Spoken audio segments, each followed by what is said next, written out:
والعاقبة للمتقين والصلاة والسلام على سيد الأنبياء والمرسلين وعلى آله وأصحابه الطيبين الطاهرين أما بعد فأعوذ بالله من الشيطان الرجيم بسم الله الرحمن الرحيم انما يريد الله ليذهب عنكم الرجس اهل البيت ويطهركم تطهيرا سبحان اللہ. وقال ثم لتسألن يومئذ عن النعيم صدق الله العظيم. غوث اعظم بمنے بے سر و سامان مدد قبلہ دین مدد کعبہ ایمان مدد انتظار کرم تست من عینی را اے خدا جو خدا بینو خدا دا مدد بگردہ بے بلا افتاد کشتی ضعیفان شکستہ رات و پشتی بحق کے خواجہ عثمان ہارون مدد کن یا معین الدین چشتی مدد کن یا معین الدین چشتی مدد کن یا معین الدین چشتی. معزز و مکرم مفتیان نظام، علماء ذوی الاحترام، سادات کرام اور دور دور سے آنے والوں، عاشقان اہل بیت، عزت مآب کنیزان فاطمہ، السلام علیکم ورحمۃ اللہ وبرکاتہ. آئیے ہم اور آپ مل کر انتہائی عقیدت و محبت کے ساتھ اپنے اور ساری کائنات کے مرکز عقیدت انیس بے کساں چارہ ساز درد منداں ہم غریبوں کے غم گسار مصطفیٰ جان رحمت حضور احمد مجتبی محمد مصطفیٰ ارواحنا فدا صلی اللہ تعالی علیہ وسلم کی بارگاہ بے کس پناہ میں جس طریقے سے میں پڑھاؤں آپ بھی میرے ساتھ مل کر بآواز بلند پڑھیں. الصلاة والسلام علیک یا رسول اللہ، الصلاة والسلام علیک یا رسول اللہ، الصلاة والسلام علیک یا نبی اللہ، الصلاة والسلام علیک یا نبی اللہ، الصلاة والسلام علیک یا حبیب اللہ، الصلاة والسلام علیک یا حبیب اللہ، وعلی آلک و اصحابک یا نور اللہ، وعلی آلک و اصحابک یا نور اللہ، صلی اللہ تعالی علیہ وسلم. صلی اللہ تعالی علیہ وسلم. ماہ محرم شریف کی ہماری سالانہ یہ دوسری محفل ہے جو اس محلے کے نوجوان ادارہ حضرت سید اظہار اشرف کے اراکین نے منعقد کیا ہے. اللہ تعالیٰ میری آپ کی حاضری قبول فرمائے. ہم پچھلی محفل میں اہل بیت رضوان اللہ تعالی علیہم اجمعین وعلیہم الصلاۃ والسلام کی شان کل بیان کر چکے ہیں، اور اب یہ سلسلہ شروع ہو رہا ہے داستان کربلا کا. بالخصوص نوجوانوں کی، نئی نسل کی اور اپنی نوجوان بہنوں کی خصوصاً توجہ درکار ہے کہ کربلا کو ہم سمجھنے کی بھرپور کوشش کریں.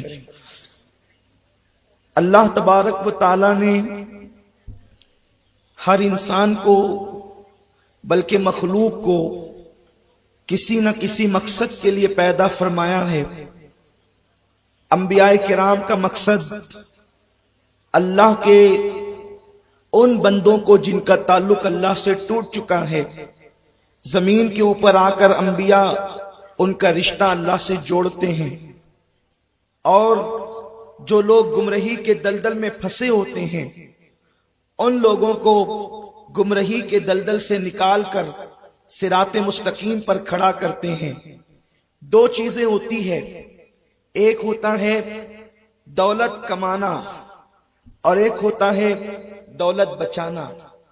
دولت کمانا قدر آسان ہوتا ہے، اس لیے کہ دولت کمانے والا ٹھیلا گاڑی ڈھکیل کے بھی دولت کما سکتا ہے۔ دولت کمانے والا دولت کسی کا فرش صاف کر کے بھی دولت کما سکتا ہے۔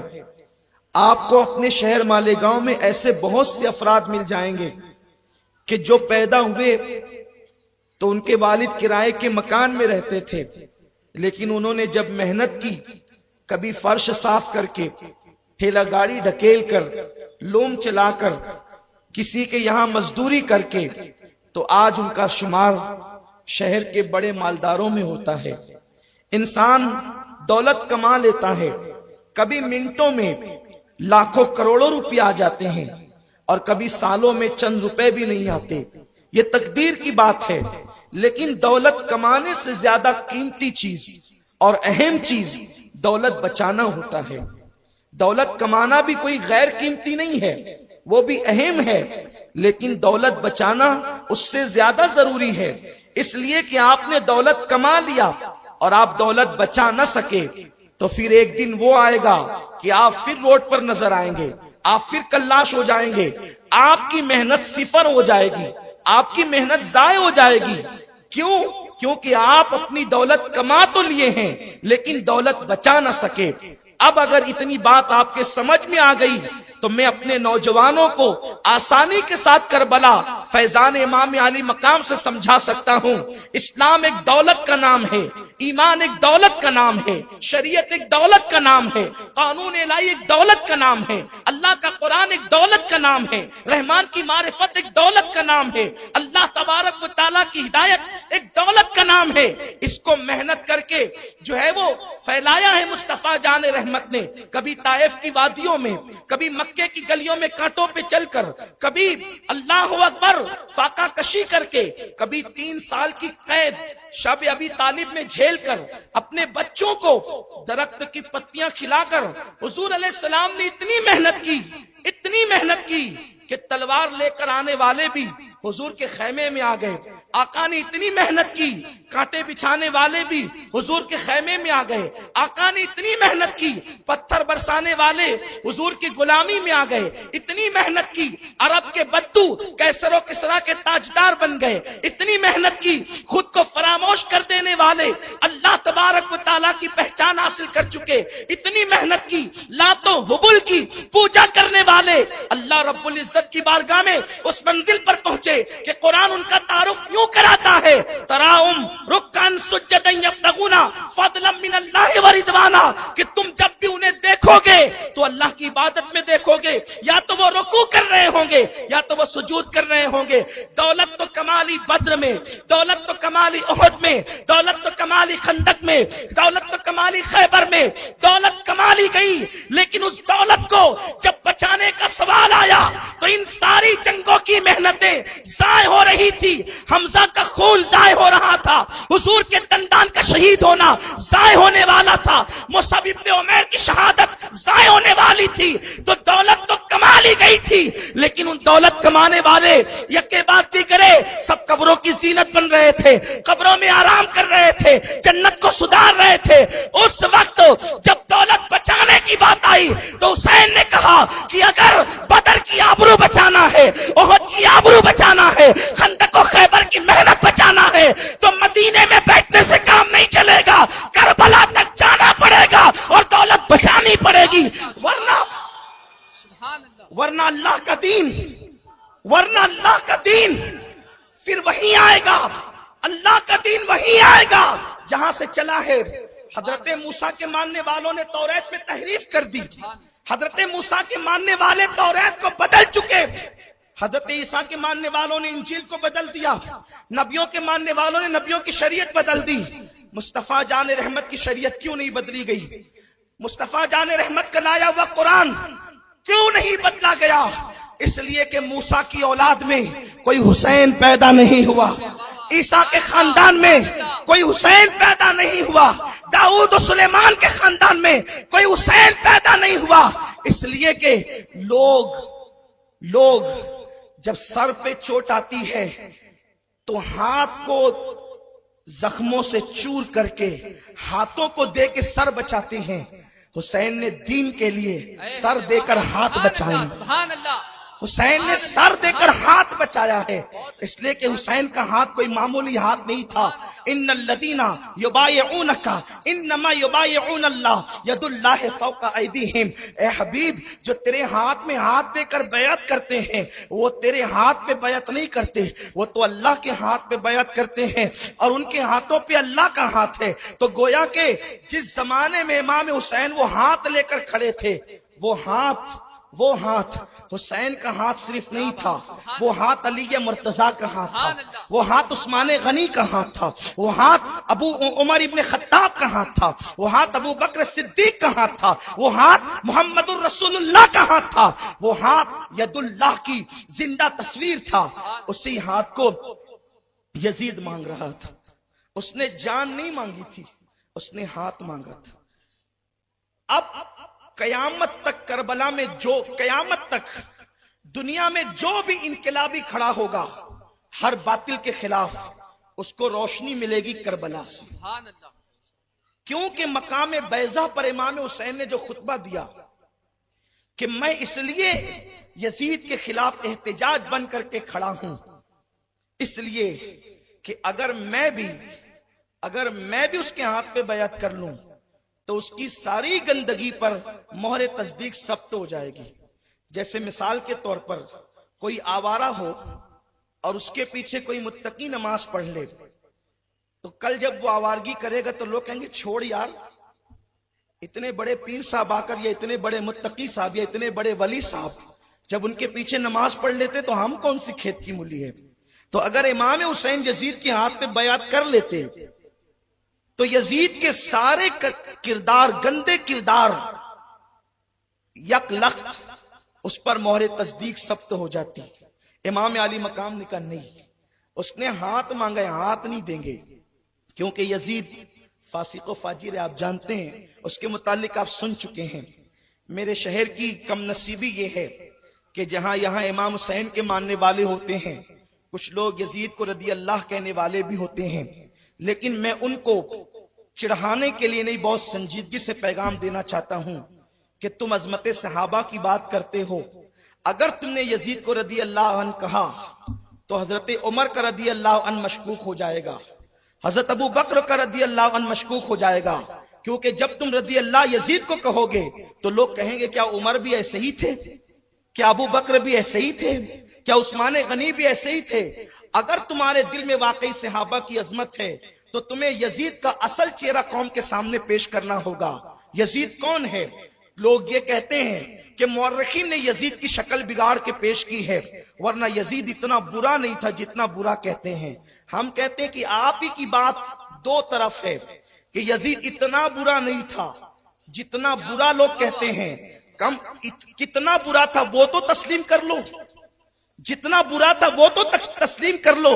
اور میں کہتا ہوں ایک بابری مسجد پر لوگ پتھر برساتے ہیں تو آپ مسجد کی شہادت کے 20 سال کے بعد بھی احتجاج کرتے ہو اور ان کا کبھی آپ عزت سے نام نہیں لیتے۔ اور یقیناً ایک مسلمان کی ایمانی غیرت یہی ہونی چاہیے، مسجد پر جو مسجد بند تھی اس پر لوگ پتھر برسائے اور اس کو شہید کریں تو تم ان کا نام احترام سے نہیں لیتے۔ جس نے کعبے پہ پتھر برسوائے، جس نے خانہ کعبہ پہ پتھر برسوائے، وہ یزید رضی اللہ کب سے ہو گیا؟ اس یزید کا مرتبہ کب سے بلند ہو گیا؟ اللہ اکبر۔ اللہ کے حبیب صلی اللہ علیہ وسلم کے غلاموں، آقا کریم صلی اللہ علیہ وسلم کا فرمان ہے کہ میری امت میری سنت پر قائم رہے گی۔ سب سے پہلے اگر میری سنت کو کوئی بدلے گا تو وہ بنو امیہ کا ایک فرد ہوگا، اس کا نام یزید ہوگا۔ آقائے کریم نے نام لے کر کے اس کی برائی بیان فرمائی ہے۔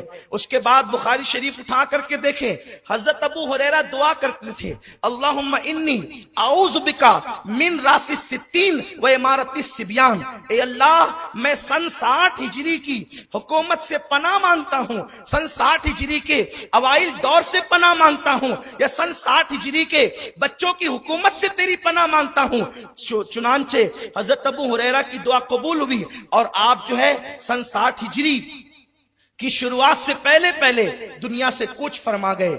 آپ دیکھیں آخر ابو ہریرہ وہ کون سی گندگی دیکھ رہے تھے 60 کے بعد یا 60 میں، جس کی بنیاد پر آپ پناہ مانگ رہے تھے۔ اور بخاری کی یہ الفاظ امارت الصبیان بتاتے ہیں کہ میں بچوں کی حکومت سے، اور یزید جس وقت تخت نشین ہوا اس کی عمر 34 سال تھی یا 37 سال تھی۔ اسی سے متعلق مورخین نے بیان فرمایا ہے، یزید علی اعلان شرابی، یزید پھوپھیوں کے ساتھ نکاح کرنے والا، پھوپھیوں کو اپنے حرم میں رکھنے والا، جبکہ نص قطعی ہے کہ پھوپھی کے ساتھ نکاح نہیں ہو سکتا، سوتیلی ماں کو اپنے حرم میں رکھنے والا، یہ سارے یزید کے کیریکٹر ہے، جو میں نے پچھلے سال بہت تفصیل سے تقریباً 2-2.5 گھنٹہ صرف یزید کے حوالے سے گفتگو کی ہے عائشہ نگر قبرستان میں۔ اگر وہ تفصیل دیکھنا ہے تو آپ وہاں دیکھ سکتے ہیں، یہاں میں عرض نہیں کرنا چاہتا۔ اور ہم نے وہاں حدیثیں بھی پڑھی ہے، کتابوں کے حوالے بھی دیے ہیں، آپ وہاں تلاش کر لیں۔ بس اتنا ہے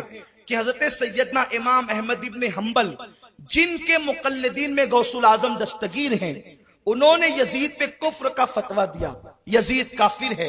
امام شافعی بھی یزید کو کافر مانتے ہیں، امام مالک بھی یزید کو کافر مانتے ہیں۔ امام اعظم ابو حنیفہ نے کہا ہم اس کو کافر نہیں کہتے۔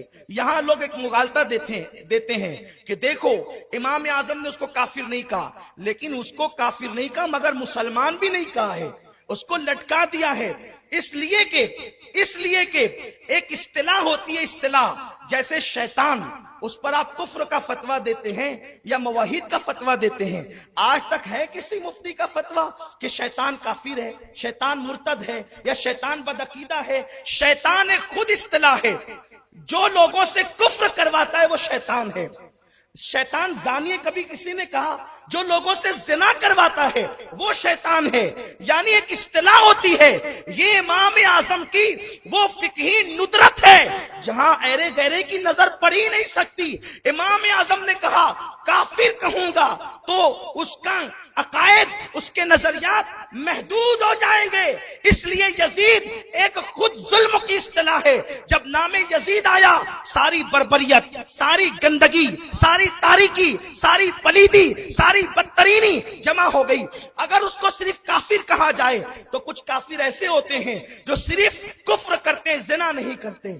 کچھ کافر ایسے ہوتے ہیں جو زنا تو کرتے، شراب نہیں پیتے، یعنی ان میں کچھ برائیاں کم ہوتی ہے۔ یزید وہ برے کا نام ہے کہ اس کے اندر ساری برائیاں ایک وقت میں جمع کر دی گئی ہے، وہ پلید ہے یزید۔ اور یزید کے متعلق تو اللہ کے رسول صلی اللہ علیہ وسلم نے بہت سی باتیں بیان فرمائی ہے اور امت کا اس پر اجماع ہے۔ علامہ سعد الدین تفتزانی رحمت اللہ تعالی علیہ، جن کی کتاب مدرسوں میں نصاب کے طور پہ پڑھائی جاتی ہے، آپ فرماتے ہیں یزید کافر ہے اور یزید پر لعنت کرنا بالاتفاق جائز ہے۔ یزید ملعون بھی ہے، وہ لعنتی بھی ہے، اس لیے کہ قرآن کی آیت ہے ان الذین یؤذون اللہ ورسولہ لعنہم اللہ فی الدنیا والآخرہ، کہ جو اللہ اس کے رسول کو اذیت دے، اللہ کی اور اس کے فرشتوں کی قیامت تک دنیا اور آخرت میں اس پہ لعنت۔ آقائے کریم فرماتے ہیں السوائق المحرکہ میں ابن حجر لکھتے ہیں کہ سارے نبیوں کی اس پہ لعنت ہے جو اہل بیت کا دشمن ہے۔ بغیر دشمنی کے یوں ہو گیا۔ کسی نے کہا کہ یزید تو کربلا میں نہیں تھا، پھر یزید قاتل حسین میں اس کا نام کیوں؟ تو صاحب السوائق المحرکہ لکھتے ہیں کہ کسی اس دور کے انسان سے، فقیہ سے پوچھا گیا تھا کہ یزید تو کربلا میں نہ آیا، پھر وہ قاتل کیسے ہوا حسین کا؟ تو انہوں نے فرمایا کہ تیر جو تھا وہ عراق میں تھا یعنی کربلا میں، اور تیر چلانے والا ذی سلم میں تھا یعنی ملک شام میں اور دمشق میں۔ تو تیر کہیں سے بھی چلے گا، لگے گا تو زخمی تو کوئی ہوگا، قتل تو کوئی ہوگا، سارا کیا کرایا وہاں کا تھا. تو یزید کسی ایک شخصیت کا نام نہیں ہے، اور حسین بھی کوئی ایک شخصیت کا نام نہیں ہے. یزید اسلام کے خلاف اٹھنے والی ایک مکمل تحریک کا نام ہے، اور حسین اسلام کی صداقت میں، اسلام کے دفاع میں، اسلام کی حقانیت میں اور اسلام پہ لگائے گئے الزامات کی تردید کے حوالے سے اٹھنے والی ایک مکمل تحریک کا نام حسینیت ہے. جب بھی سچ کا نام آئے گا حسینیت، جب بھی صداقت کا نام آئے گا حسینیت، جب بھی عدالت کا نام آئے گا حسینیت. جتنی اچھائی ہے اس کی دوسری اصطلاح کا نام حسینیت ہے. بلکہ میرے خواجہ نے تو سارا مسئلہ ہی حل کر دیا. فرماتے ہیں حسین شاہ ہے، حسین بادشاہ ہیں. شاہ است حسین، شاہ است حسین، بادشاہ است حسین، دین است حسین. حسین دین ہے، دی پناہ است حسین، دین کو پناہ دینے والے ہیں. سر داد نہ داد، دست در دست یزید، سر دے دیا مگر نہ دیا. یزید کے ہاتھ میں اپنا ہاتھ، حقاں کی بنائے لا الہ الا است حسین. حقیقت یہ ہے کہ حسین کلمے کی بنیاد کا نام ہے. اب میں کہوں کلمہ حسین ہے تو تعجب نہیں، میں کہوں قرآن حسین ہے تو تعجب نہیں، اس لیے کہ دین جب حسین کو کہہ دیا گیا یہ ساری چیزیں دین میں آتی ہے. تو مولا حسین علی جدی والے السلام کو اللہ نے اس مقصد سے پیدا کیا تھا کہ دین حسین بچائیں گے. اسی لیے آقا نے بڑے ناز اٹھائے. اب داستان کربلا کی شروعات ہوتی ہے. اتنے کم لوگوں کو لے کر مولا حسین اپنے گھر سے نکلتے ہیں، جس کا ذکر آپ آگے سنیں گے. تو لوگوں کو یہاں یہ بھی مغالطہ ہے کہ وہ سلطنت کے لیے نکلے، حکومت کے لیے نکلے. میں کہتا ہوں یہ بات کوئی عقل مند نہیں کہہ سکتا. 1 مہینے کا بچہ گود میں لے کر حکومت کے لیے نہیں نکلا جاتا، بیویوں کو لے کر حکومت کے لیے نہیں نکلا جاتا. جو حکومت کے لیے نکلتے ہیں، مولا حسین اگر ایک اعلان کر دیتے کہ مجھے یزید سے لڑائی لڑنی ہے، پورا مدینہ فیور میں تھا، پوری دنیا کے مسلمان فیور میں تھے. یارو آج دنیا میں چند سید مل کر کے اگر کسی کے خلاف اعلان جنگ کر دیں تو ساری دنیا کے خوش عقیدہ مسلمان جمع ہو جاتے ہیں اور لوگوں کے بستر گول ہو جاتے ہیں، لوگوں کے بائیکاٹ ہو جاتے ہیں. تو جو سیدوں کا باپ حسین تھا اگر وہ اعلان کر دیتا تو کون نہ آتا، کون نہ آتا. لیکن وہ حکومت کے لیے نہیں جا رہے تھے، اس لیے کہ جس کو پیدا ہوتے ہی جوانان جنت کا سردار بنا دیا گیا ہو، اس سے بڑا عہدہ کیا ہو سکتا تھا. یزید پلید مقابل میں کسی اعتبار سے نہیں ہے، نہ نسب کے اعتبار سے، نہ علم کے اعتبار سے، نہ تقوی کے اعتبار سے، نہ پرہیزگاری کے اعتبار سے. لوگ تو یزید کی امی کا نام بھی نہیں جانتے. میں اس پر کوئی تبصرہ نہیں کر رہا ہوں، لیکن حسین کی امی وہ ہے جس کا نکاح عرش پر ہوتا ہے. حسین کی امی وہ ہے جس کے گھر میں جبریل بھی اجازت کے بغیر نہیں آتا ہے. اور حسین کا بابا وہ ہے کہ جب لوگ یمن والے رسول اللہ کو ان کی شکایت کرتے ہیں کہ علی ایسے ہیں، علی ایسے ہیں، حضور فرماتے ہیں تمہاری ہمت کیسے ہوئی علی کی شکایت کرنے کی؟ فرمایا جو شکایت کی ہے اب روک دو. یہاں پر غدیر خم میں قافلہ رکے گا، حج سے واپس آنے والا قافلہ اس لیے رکے گا کہ تم نے میرے علی کی شکایت کی ہے. اگر قافلہ روکو، منبر لگاؤ. اور منبر لگا ہے، حضور نے علی کو اپنے قریب بلایا جو حسین کے ابو جان ہے اور فرمایا علی ادھر آ، تو دنیا اور آخرت میں میرا بھائی ہے. اور پھر ہاتھ اٹھا کر کے کہا جس جس کا میں مولا ہوں اس کا علی مولا ہے. جو علی کو مولا نہ مانے اللہ بھی اس کا مولا نہیں ہے. نعرہ حیدری، نعرہ حیدری، فکر تاجدار کربلا. لیکن لوگ اتنی حدیث بیان کرتے ہیں اور عیدیں مناتے ہیں. آگے کا ٹکڑا یہ بھی ہے جب رسول نے فرمایا جس جس کا میں مولا اس کا علی مولا، تو ابو بکر اٹھ کر کے کھڑے ہوئے، ہاتھ چومے علی کے کہا علی مبارک ہو، مبارک ہو، تو میرا بھی مولا ہے، سارے مومنوں کا مولا ہے. حضرت عمر نے کہا علی مبارک ہو، تو میرا بھی مولا ہے، سارے مومنین کا مولا ہے. جس کی مولائیت کو خلفائے راشدین نے قبول کیا ہے وہ علی مولا ہے. اب صحابہ کی عظمت اسی وقت بیان ہوگی جب یہ روایت ہے. اور میں یہ بات کہنا چاہتا ہوں صحابہ کو ہم دل سے مانتے ہیں، جو صحابہ کو نہ مانے وہ کافر ہے، جو صحابہ کی توہین کرے، بے ادبی کرے، وہ کافر ہے۔ ہم حضرت امیر معاویہ کو بھی مانتے ہیں، ہم حضرت وحشی کو بھی مانتے ہیں۔ جس کو میرے نبی نے صحابی بنا دیا وہ ہمارے سر کا تاج، بس انہوں نے ہمارے یار کو دیکھ لیا وہ ہمارے یار بن گئے، ہمارے آقا کو دیکھ لیا ہمارے آقا بن گئے۔ لیکن یہ بات کہنا چاہتا ہوں، جب صحابہ کی عظمت بیان ہوتی ہے تو صرف ابو بکر صدیق ہی کی کیوں، صرف حضرت عمر ہی کی کیوں، صرف حضرت عثمان ہی کی کیوں؟ ان سب کی تو ہونا ہی چاہیے۔ علی چھوٹ کیوں جاتے ہیں؟ علی کو چھوڑ کیوں دیا جاتا ہے؟ حسین کو چھوڑ کیوں دیا جاتا ہے؟ اس لیے کہ کوئی صحابی بنا ہے جوانی کے بعد، کوئی صحابی بنا ہے بڑھاپے کے بعد، لیکن علی وہ صحابی ہے کہ جو رسول اللہ کی گود میں، جو نبی کی گود میں، اللہ اکبر، اس دن آیا ہے جب علی 3 دن کے تھے، اور علی وہ ایمان لانے والا ہے، وہ صحابی ہے کہ ماں کا چہرہ نہیں دیکھا، باپ کا چہرہ نہیں دیکھا، 3 دن تک ماں باپ پریشان تھے، نہ پانی پیتا ہے، نہ دودھ پیتا ہے، نہ آنکھیں کھولتا ہے۔ حضور 3 دن کے بعد آئے، 32 سال کی آقا کی عمر تھی، کہا میرے بھائی کو میرے پاس لاؤ، میرے بھائی کو میرے پاس لاؤ۔ حضور نے علی کو بھائی کا میرے پاس لاؤ، اور جیسے ہی گود میں لیا، علی نے آنکھیں کھولی، آقا کریم کا چہرہ دیکھا۔ نبی نے پوچھا علی آنکھیں بند کر کے ماں باپ کو پریشان کیوں کیا؟ تو علی نے خاموش زبان میں نبی سے باتیں کی، یا رسول اللہ یہ تمنا لے کر آیا تھا، اللہ کے گھر میں پیدا ہو کر سب سے پہلے رسول اللہ کا چہرہ دیکھوں گا۔ نعرہ تکبیر، نعرہ رسالت، نعرہ حیدری۔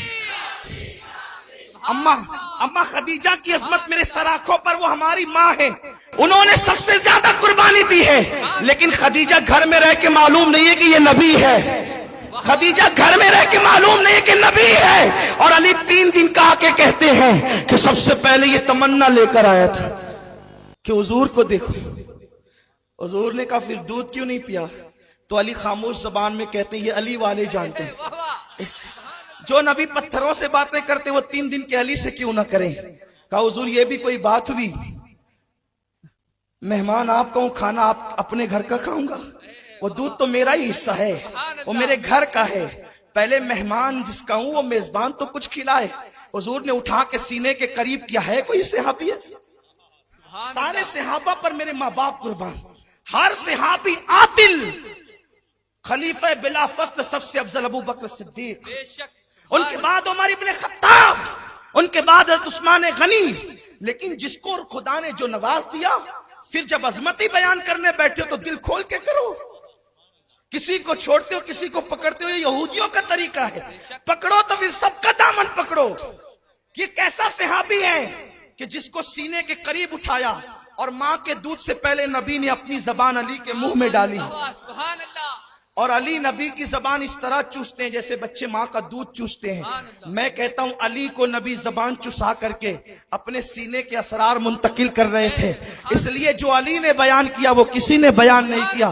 عبداللہ ابن عباس کہتے ہیں کہ مدینے میں سب سے بڑا عالم اگر میں کسی کو جانتا ہوں تو وہ مولا علی کو جانتا ہوں۔ حضرت عمر ابن خطاب کہتے ہیں جس محفل میں علی نہ ہو میں وہ اس محفل میں فیصلہ کرنے کے لیے ڈرتا ہوں، اور اس فیصلے سے اللہ کی پناہ مانگتا ہوں جس فیصلے میں مولا علی موجود نہ ہو۔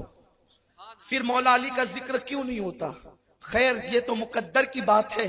پھر میں ایک حدیث پڑھ دیتا ہوں، وہ آپ سمجھ لیں اس کو۔ خیبر میں حضور نے فرمایا علی تجھ سے محبت صرف مومن کرے گا، سبحان اللہ۔ منافق تجھ سے محبت کر نہیں سکتا۔ اور دوسرے مقام پہ فرمایا علی مومن تو مومن ہے، تجھ سے وہی محبت کرے گا جس کا نسب صحیح ہوگا، یعنی جو حلالی ہوگا۔ اللہ کی عزت کی قسم آپ یہ نہ سمجھے کہ میں جذبات، جتنی باتیں میں کر رہا ہوں آپ کتاب کا حوالہ مجھ سے لے جائیں۔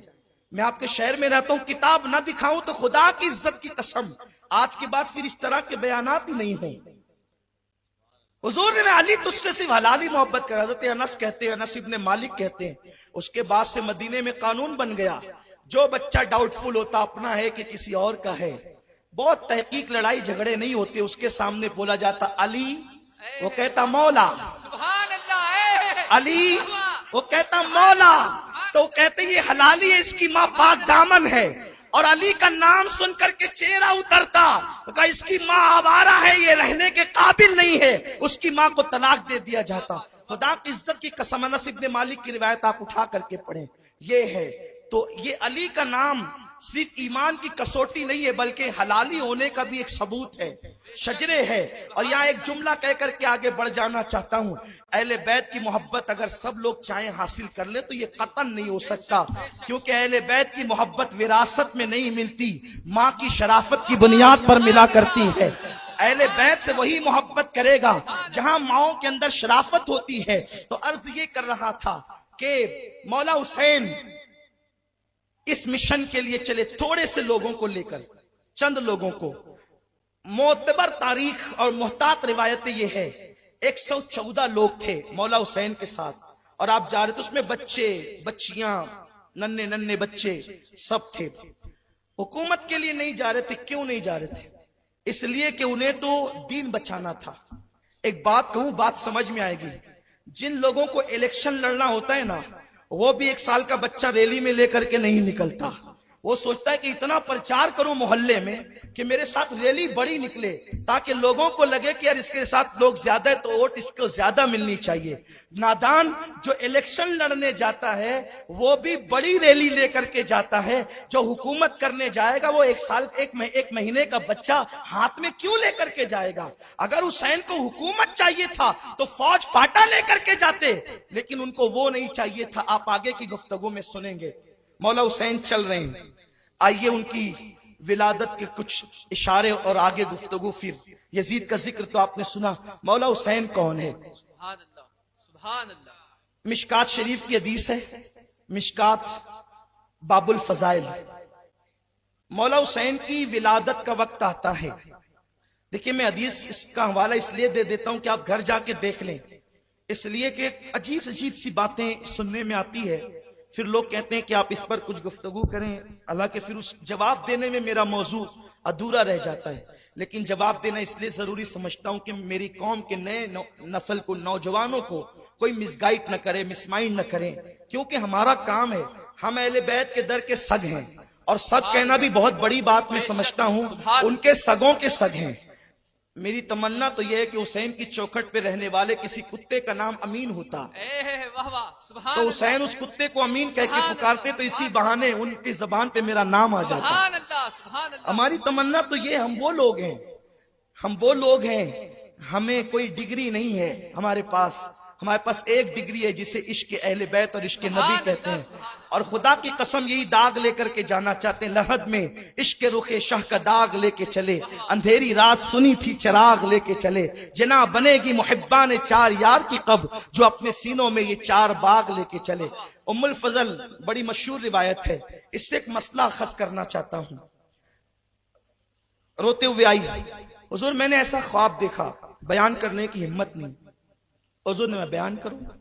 خواب کبھی کبھی عجیب ہوتے ہیں، اس کی تعبیر خوبصورت ہوتی ہے۔ حضور میں نے یہ دیکھا، اللہ آپ کو سلامت رکھے، کہ چچی جو تھی ام الفضل، حضرت عباس کی بیوی، بہت چاہتی تھی آقا کو، بہت محبت کرتی تھی، لیکن چچی ہو کر بھی وہ حضور کو کہتی تھی اے بھتیجے نہیں، جب تک ایمان نہ لایا تو بھتیجا کہتی تھی، ایمان لائی تو یا رسول اللہ کہتی تھی۔ تو بھائی بھتیجے وہ کہتے ہیں جو ایمان نہیں لاتے، جو ایمان لے آتے ہیں پھر وہ چچی بھی ہوتی ہے تو یا رسول اللہ کہتی ہے، چچا بھی ہوتا ہے تو یا رسول اللہ کہتا ہے، اور بھائی بھی ہوتا ہے علی کی شکل میں تو یا رسول اللہ کہتا ہے۔ بات ادب کی لوگوں کو سیکھنا چاہیے۔ بہرحال میں پھر وہی بات آتی ہے کہ بادبا نصیب جن کے ہوتے ہیں وہی ادب والے ہوتے ہیں۔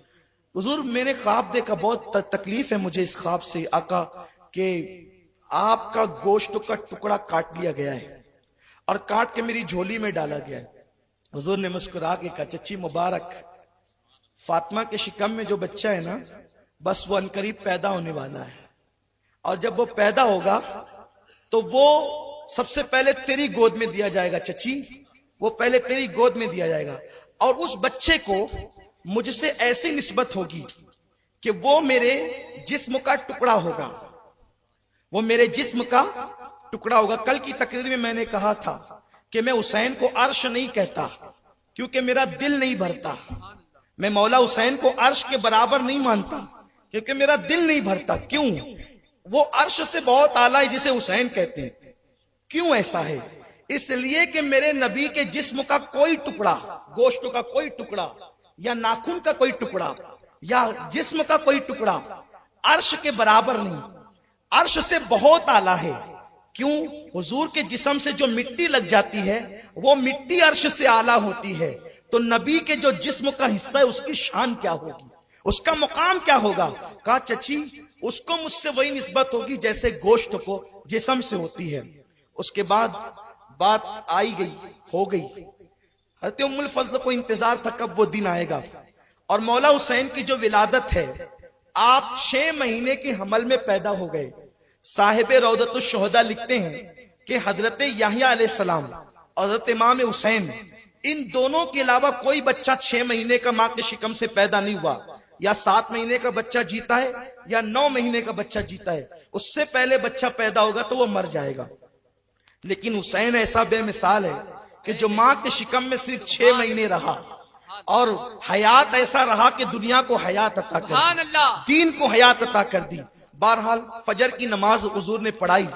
4 یا 5 شعبان تھی، 4 یا 5 شعبان تھی.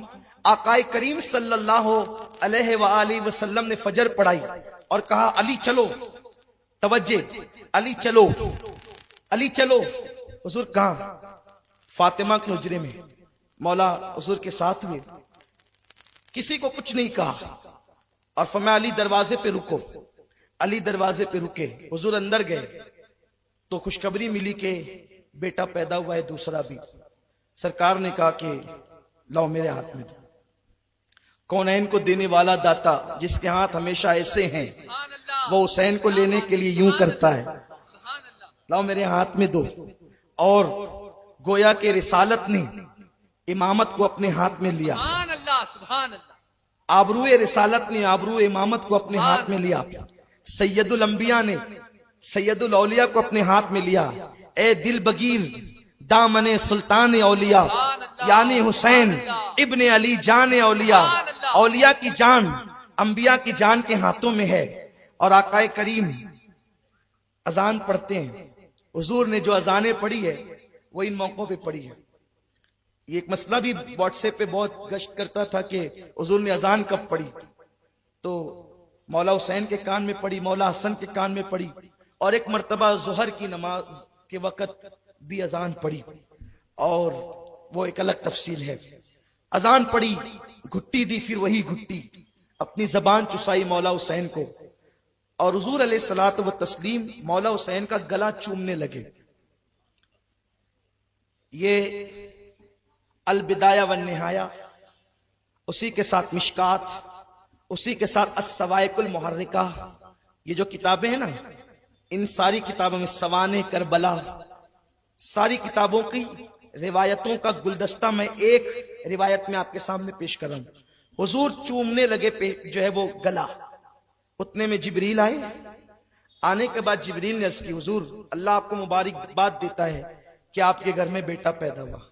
حضور نے خدا کا شکر ادا کیا، پھر کہا اللہ آپ کی تعزیت بھی کرتا ہے.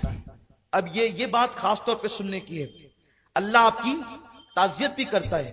حضور نے کہا جبریل خوشی کا موقع ہے، مبارکباد تو سمجھ میں آتی ہے، تعزیت تو غم کے موقع پہ کی جاتی ہے، اللہ میری تعزیت کیوں کرتا ہے؟ عرض کی آقا یہ جو آپ کا حسین ہے، یہ آپ کا حسین ہے جس گلے کو آپ چوم رہے ہیں. آپ کی امت وادی تف میں یعنی کربلا کے میدان میں آپ کے بیٹے کو خاندان کے ساتھ 3 دن بھوکا پیاسا رکھ کر شہید کر دے گی. دیکھیے پہلا داستان کربلا بیان کرنے والا، پہلا داستان کربلا. لوگ کہتے ہیں محرم میں کیا پاگلوں کی طرح اور رافضیوں کی طرح محفلیں بنا کر کے بیٹھے ہو، یہ داستان کربلا بیان کرنا بھی کوئی سنیت ہے؟ میں کہتا ہوں بنا دیا جبریل کو رافضی، جبریل کو بھی ڈال دیا ان کے کھانے میں. نادانو شرم تو کرو، نئی کتابیں پڑھو. لیکن میں جانتا ہوں تم کتابیں پڑھتے ہو لیکن تمہیں سمجھ میں نہیں آتا، اس لیے کہ کتابوں کا پڑھنا الگ ہے، اس کو سمجھنا الگ ہے. سمجھنا کیوں الگ ہے؟ اس لیے کہ آقا نے فرمایا انا مدینۃ العلم وعلی بابوہا، میں علم کا شہر ہوں، علی اس کا دروازہ ہے۔ اب علم جس کو لینا ہے وہ دروازے سے آیا کرے، تو تمہاری دروازے سے پٹتی کب ہے کہ تم دروازے پہ آؤ، اور جو دروازے پہ نہیں آتا وہ شہر میں داخل ہی نہیں ہو سکتا۔ اس لیے تم کتابیں پڑھتے ہو لیکن سمجھتے نہیں ہو۔ اگر سمجھنا ہے تو پہلے آؤ، علی کی خیرات لو۔ آقا فرماتے انا دار الحکمہ وعلی بابوہا، میں حکمتوں کا شہر ہوں اور علی اس کا دروازہ ہے۔ ارے ہر جگہ دروازے سے آتے ہیں، اور جو شریف لوگ ہوتے ہیں وہ تو دروازے ہی سے آتے ہیں۔ جہاں شرافت ہوتی ہے وہ تو دروازوں سے ہی آتے ہیں۔ غیر شریف خدا جانے کہاں کہاں سے آتے ہیں، یہ تو وہی لوگ جانے، اس لیے کہ ہم نے کہیں اور سے جانا سیکھا ہی نہیں ہے۔ نبی نے فرمایا دروازے سے آؤ، تو ہم نبی تک بھی دروازے سے جاتے ہیں، اور خدا تک بھی دروازے سے جاتے ہیں، اور اپنے اور سب کے گھروں تک دروازے سے جاتے ہیں، کیونکہ نبی کی سنت یہی ہے۔ پڑھتے ہو سمجھتے نہیں۔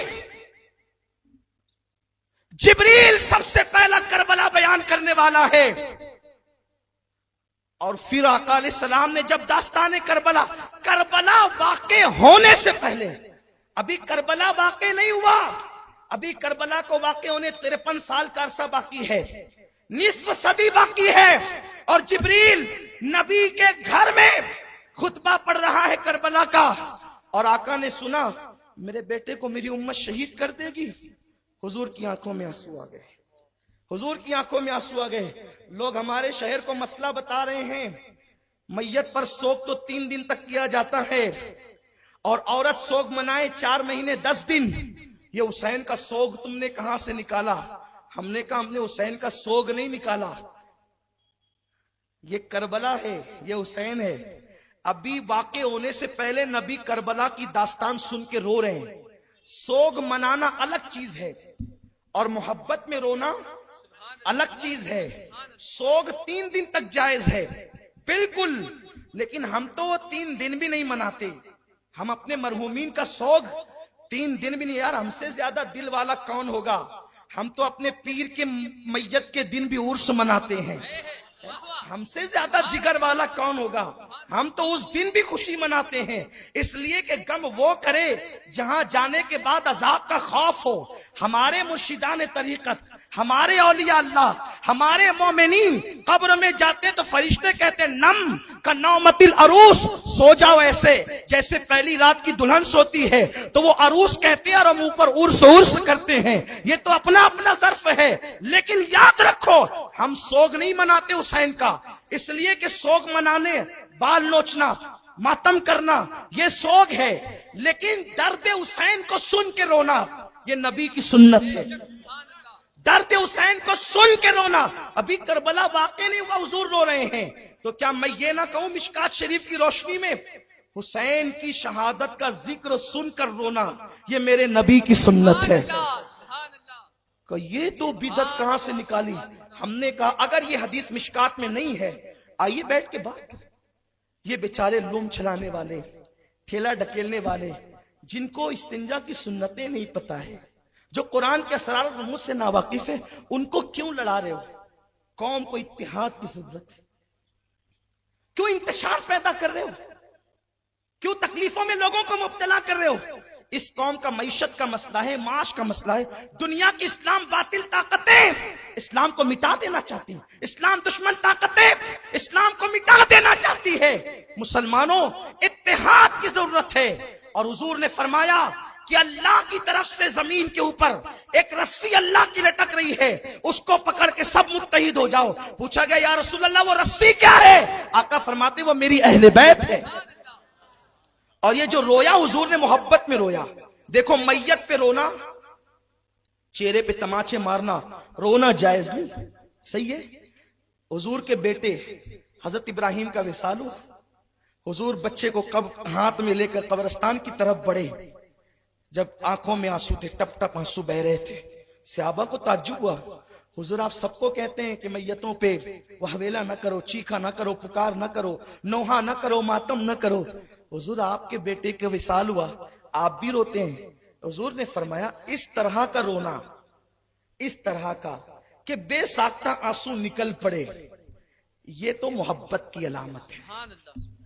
لوگ کہہ رہے ہیں ہم بھی تو حضرت حسین سے محبت کرتے ہیں، ہم کہتے ہیں محبت رلاتی ہے نا، محبت رلاتی ہے، محبت بار بار ذکر کرنے پہ مجبور کرتی ہے۔ میں ابھی تک سمجھ نہیں سکا کس محبت کی آپ بات کر رہے ہیں، کس محبت کی کہ آپ نے محرم کا ذکر چھیڑ رکھا ہے اور اس پر آپ لوگوں کا مذاق اڑا رہے ہیں، لوگوں کو ہنسا رہے ہیں لطیفے بول کر کے۔ سوچو تو صحیح، یہ محبت نہیں ہے۔ اس لیے کہ میرے عزیز، لڈو لڈو کہنے سے منہ میٹھا نہیں ہوتا، محبت تو رلاتی ہے، محبت تو بے چین کرتی ہے، محبت تو تڑپاتی ہے، محبت تو راتوں کو جگاتی ہے۔ اور آقا سے پوچھا کہ حضور محبت کیا ہے؟ آقا فرماتے ہیں جس کو جس سے محبت ہوتی ہے وہ اس کا ذکر بار بار کرتا ہے، بار بار کرتا ہے۔ یہ دیکھو یہ دیوانے ہیں، ہر سال سنتے ہیں، بڑھتے ہی جا رہے ہیں، آتے ہی جا رہے ہیں، ذکر کرتے ہی جا رہے ہیں۔ شربت پلا کر کے کبھی محبت کا اظہار کرتے ہیں، نیاز تقسیم کر کے کبھی محبت کا اظہار کرتے ہیں۔ اللہ اکبر۔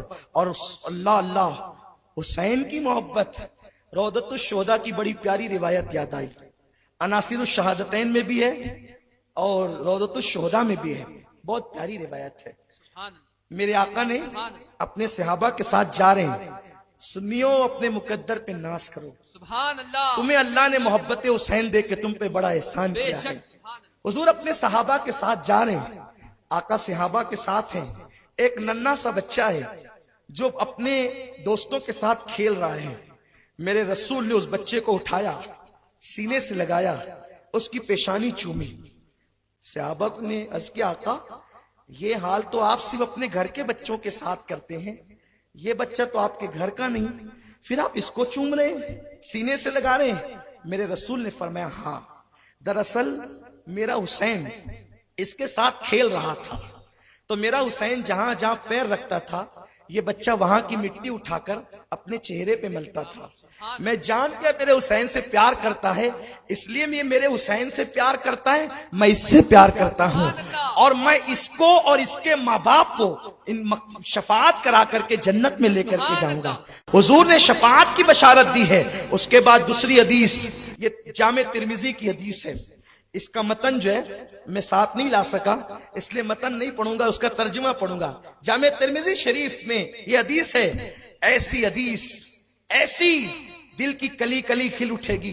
اور وہ میرے احباب جو کسی اور سے متاثر ہے، جنہوں نے اہل بیت کی محبت کو رافضیت سمجھ رکھا ہے، میں بار بار ہر محفل میں کہہ رہا ہوں اہل بیت کا عشق رافضیت نہیں ہے، صحابہ کی گستاخی رافضیت ہے۔ صحابہ پہ قربان ہو جاؤ، غلام بن جاؤ صحابہ کے، لیکن اہل بیت کا دامن نہ چھوڑنا، ورنہ خارجی بن جاؤ گے، ایمان سے ہاتھ دھو بیٹھو گے۔ کیونکہ میرے آقا نے فرمایا کہ جس کے دل میں ایمان ہوگا اسی کے دل میں اہل بیت کی محبت ہوگی، اور اہل بیت کی محبت جس کے دل میں نہیں اس کے دل میں ایمان بھی نہیں ہو سکتا۔ تھرمامیٹر دے دیا، اب چہرے سے نہیں پہچاننا کسی کو، چہرے سے نہیں پہچاننا، بلکہ یہ دیکھنا اہل بیت کا نام سن کر اس کا چہرہ کھلتا کتنا ہے، کہیں منہ پر 3.5 تو نہیں بچتے ہیں، یا چہرہ اگر کھل جائے سمجھ جاؤ کہ ایمان اس کے دل میں ہے۔ یہ بات میری اپنی نہیں، حضرت ابو سعید خدری کہتے ہیں، یہ سعید خدری صحابی رسول فرماتے ہیں جب حضور کا وصال ہو گیا فتنے رونما ہوئے، ہمیں ڈر لگنے لگا منافقین بڑھ گئے ہیں، اپنے اور بیگانے کو کیسے پہچانے، مومن اور منافق کو کیسے پہچانے۔ ہم جب دیکھتے کہ محفل ڈاؤٹ فل ہے تو وہاں علی علی علی علی کرتے، تو جو علی علی سن کر کے مسکراتا سمجھ جاتے مومن ہے، جس کا چہرہ اترتا سمجھ جاتے منافق ہے۔ بھائیو یہ ابو سعید خدری کا، یہ صحابی کا مسلک ہے، یہ کوئی مولوی نہیں کہہ رہا، یہ صحابی رسول کہہ رہا ہے، جن کے لیے قرآن نے رضی اللہ عنہم ورضوا عنہ کا خطبہ پڑھا ہے، وہ کہہ رہے ہیں یہ محبت۔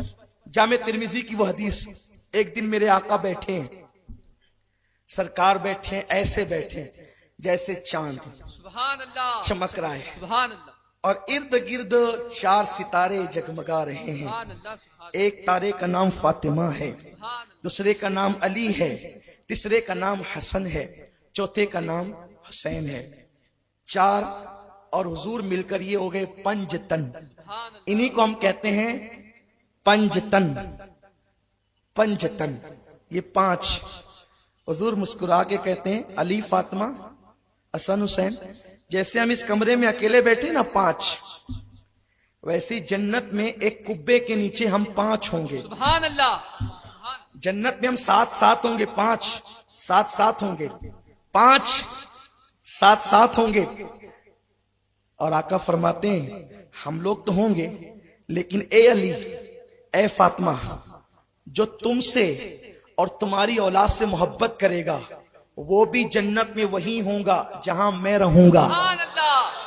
سبحان اللہ. میں نے یہ حدیث پڑھی، قسم خدا کی میں اپنی تنہائیوں کا ذکر کرنا مناسب نہیں سمجھتا، لیکن جب یہ حدیث پڑھی میرے دل نے چاہا کہ میں اپنے گھر میں رقص کروں، واجب کروں، اور میری آنکھوں میں آنسو آ گئے.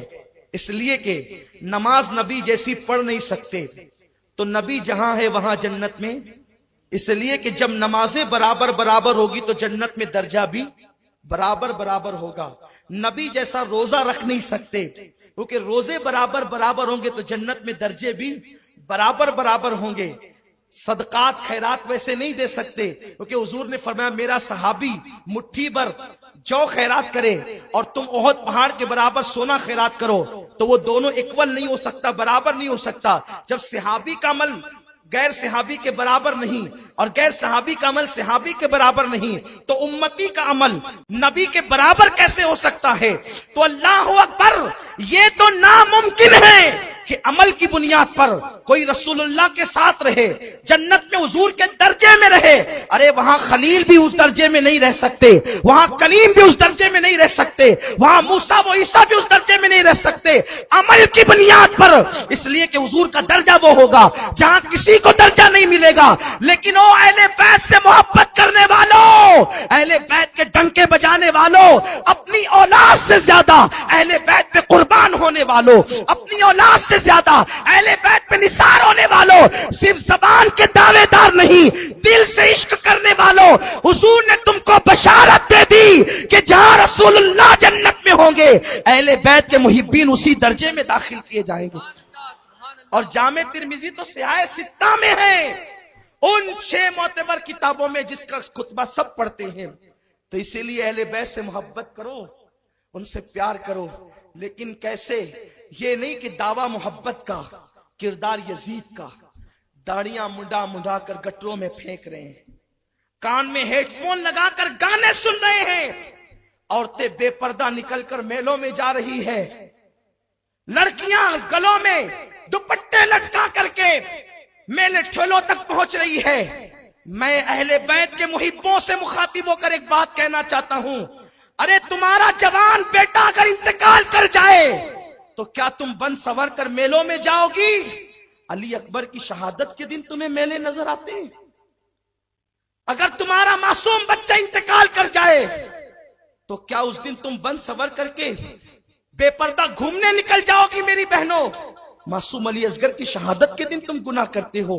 اور اس کے بعد پھر ہمارے شہر میں بانسری بیچنے والوں کی بھیڑ ہوگی اور ہمارے نوجوان وہ بانسریاں بجائیں گے، جبکہ یزید کا کردار ہے کہ یزید بانسری بجاتا تھا. حسینیوں یہ محبت نہیں ہے.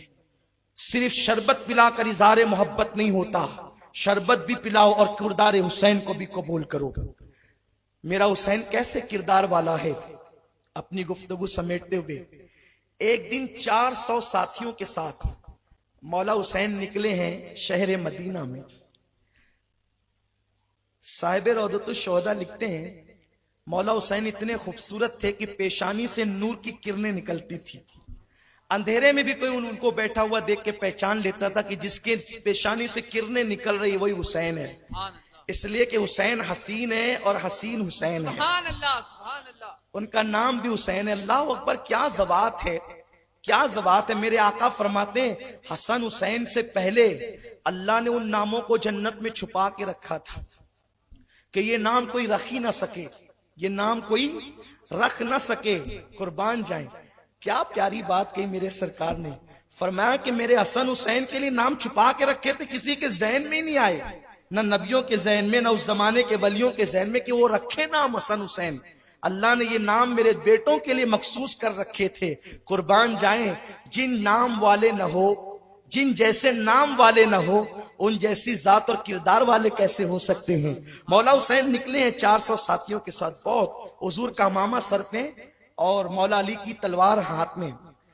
کیسے لگ رہے ہوں گے حسین؟ سبحان اللہ، سبحان کیسے لگ رہے ہوں گے؟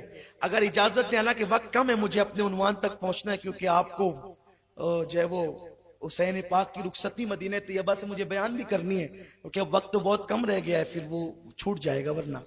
اور آپ کا مطالبہ ہوتا ہے کہ ہمیں سننا ہی ہے، میں سنانا چاہتا ہوں. یہ وہ مشک ہے جس کو جتنا رگڑو گے اتنی خوشبو آئے گی، اس لیے ہم اس کو رگڑ ہی رہے ہیں اور خوشبو پا رہے ہیں. تو یہ آپ سنیں گے انشاءاللہ. کیسے لگ رہے ہوں گے حسین؟ حضور کا امامہ ہے، ہاتھ میں علی کی تلوار ہے، باوقار انداز سے چل رہے ہیں. ایسا لگتا ہوگا جیسے فرش پر عرش اتر آیا ہو، ایسے لگتا ہوگا جیسے چاند زمین پہ اتر آیا ہو، ایسے لگتا ہوگا جیسے گلستاں کے اندر لالا نے اپنے چہرے سے پردہ ہٹایا ہو، بلکہ یوں لگتا ہوگا کہ جیسے جنت کا حسن زمین پر سمٹ آیا ہو. حسین اس شان سے چل رہے ہیں. ایک بندہ آتا ہے، اتنے باوقار انداز سے چلتے ہوئے دیکھ کر کے لوگوں سے پوچھتا ہے کون ہے یہ؟ کون ہے؟ کون ہے یہ؟ کسی نے کہا یہ حسین ہے، یہ حسین ہے. آ گیا، گستاخ تھا، آ گیا. اچھا تو ابو طالب کا پوتا ہے؟ اس کا مطلب کچھ ایسے سر فرے بھی اس زمانے میں تھے کہ جن کو ہضم نہیں ہوتی تھی اہل بیت. لیکن اہل بیت کا کیا اس میں بگڑتا ہے؟ لیکن دیکھو حسین پاک کا کردار کیا ہے، کچھ سیکھو اس سے. تو ابو طالب کا پوتا ہے؟ آپ نے مسکرا کے کہا ہاں. اچھا وہ علی کا بیٹا ہے تو؟ ہاں. وہ تیرا باپ تو بڑا فتنہ انگیز تھا، معاذ اللہ، بڑے فتنے پیدا کیے اس نے. لوگوں نے تلواریں نکالی، جو ساتھی تھے. چپ رہو، یہ بات مجھ سے کرتا ہے، تمہاری تلواریں کیوں نکلتی ہے؟ مولا حسین نے جب سنا تیرا باپ تو فتنہ انگیز تھا، آپ فرماتے ہیں او اللہ کے بندے، کیا تو بھوکا ہے کہ میں تجھے کھانا کھلاؤں؟ کیونکہ ہو سکتا ہے تو بھوک کی چڑ کی وجہ سے ایسا بک رہا ہو. کیا تو پیاسا ہے تاکہ میں تجھے پانی پلاؤں؟ ہو سکتا ہے پیاس کی شدت میں تیری زبان سے جملے نکل گئے ہو. کیا تو بیوی سے لڑ کے آیا ہے تاکہ غصے میں تو یہ کہہ رہا ہے تاکہ چل کر میں تیری بیوی کے ساتھ تیری صلح کرا دوں؟ یا تو تنگ دست ہے کہ کسی نے تجھے قرضہ مانگا اور لڑائی کی تو یہ باتیں غصے میں کہہ رہا ہے چل اگر تیرا قرضہ باقی ہو تو قرضہ ادا کر دوں؟ کہ اچھا آپ ہی حسین ہیں. قدموں پہ گرا، معاف کر دیں. لوگوں نے بہکایا تھا حسین کے لیے، اس لیے کہہ دیا تھا لیکن آپ تو ایسے ہیں. تو کسی نے کہا حسین اتنا علم ہے تمہارے پاس؟ میرے حسین کا تاریخی جملہ کیا ہے سنو. کہتے ہیں باد مخالف سے درخت ہلنے لگتے ہیں اور اکھڑ جاتے ہیں، لیکن باد مخالف سے پہاڑ نہیں ہلا کرتے. ہم لوگ صبر کے وہ پہاڑ ہیں کہ دشمنوں کو بھی معاف کیا کرتے ہیں اور یہ انداز اختیار کیا کرتے ہیں. وہ مولا حسین کا کردار ہے. وہاں یزید پلید کی حیثیت کیا ہے؟ وہ زانی، وہ شرابی، وہ گندا نکما کمینہ خبیث مردود جس پر رسول اللہ نے لعنت کی ہو، وہ بدترین انسان، اللہ اکبر، اس کی حیثیت کیا ہے؟ کچھ نہیں ہے یزید تو اللہ اکبر آج کے کسی مومن کے سامنے کوئی حیثیت نہیں رکھتا، وہ مولا حسین کے سامنے کیا حیثیت رکھتا ہے؟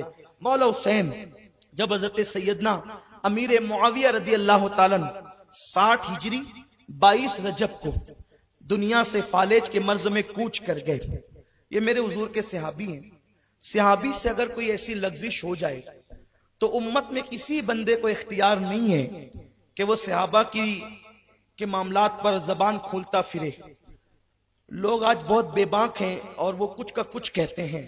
ہم کہتے ہیں بس اتنی نبی سے نسبت ہے ان کو، حضور کے صحابی ہیں، اس لیے ان کے بارے میں غلط سوچنا بھی حرام ہے. اہل سنت کا یہ معتدل رویہ ہے، اعتدال.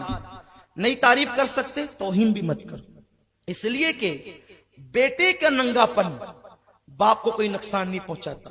نوح علیہ السلام کا بیٹا بگڑا، اس سے حضرت نوح علیہ السلام کے کردار پہ کیا اثر پڑا؟